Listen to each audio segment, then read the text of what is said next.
ഇന്ന് നമുക്ക് സ്കൂളിൽ കൊണ്ടുപോകാൻ കുട്ടികൾക്കൊരു പൗച്ച് ഉണ്ടാക്കിയാലോ. ഇതിന് നമുക്ക് ചതുരത്തിൽ വേസ്റ്റ് ക്ലോത്ത് 2 എണ്ണം കട്ട് ചെയ്തെടുത്തിട്ടുണ്ട്. ഒരു സൈഡ് 10.5 ഇഞ്ചും മറ്റേ സൈഡ് 13 ഇഞ്ചും.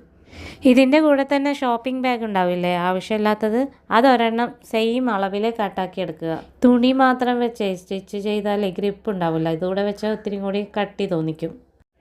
ആദ്യം തുണി, പിന്നെ ഷോപ്പിംഗ് ബാഗ് തുണി, പിന്നെ തുണി, ഇങ്ങനെ വെച്ചിട്ട് 4 സൈഡും സ്റ്റിച്ച് ചെയ്തെടുക്കുക. എന്നിട്ട് ചുറ്റിലും ഓവർലോക്ക് കൂടി ചെയ്തെടുത്താൽ സെറ്റ്. നൂലൊന്നും ജിപ്പിൽ കുരുങ്ങൂല.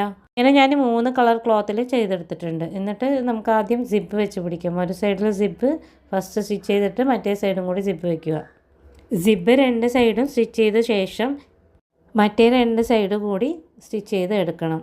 ഇനി 4 കോർണറിലും 1 ഇഞ്ച് വീതം മാർക്ക് ചെയ്തിട്ട് കട്ട് ചെയ്ത് എടുക്കണം. ഇത് ബോക്സ് ഷേപ്പിലാവാൻ വേണ്ടിയാണ്. കട്ട് ചെയ്ത ഭാഗം നീളത്തിൽ തുണി പിടിച്ചിട്ട് സ്റ്റിച്ച് ചെയ്യുക. ഇങ്ങനെ 4 സൈഡും സ്റ്റിച്ച് ചെയ്യണം. ഇതൊക്കെ ചെയ്യുമ്പോഴും സിബ് ലേശം തുറന്ന് വെച്ചില്ലെങ്കിൽ നമുക്ക് തിരിച്ചെടുക്കാൻ പറ്റില്ല കേട്ടോ. നമുക്കതിങ്ങനെ തിരിച്ച് അടിമറിച്ചെടുക്കണം. അടിമറിച്ച 4 സൈഡും വിരൽ കൊണ്ട് തള്ളി ശരിയാക്കിയാൽ നമ്മുടെ പൗച്ച് റെഡി. വീട്ടിലൊരു മെഷീൻ ഉണ്ടെങ്കിലേ നമ്മുടെ മക്കൾക്ക് നമ്മൾ തന്നെ ഉണ്ടാക്കിയാൽ മതി. അതിന് കാശൊന്നും കളയണ്ട. ഇഷ്ടമായെങ്കിൽ ലൈക്ക് ചെയ്യണേ. Thanks for watching.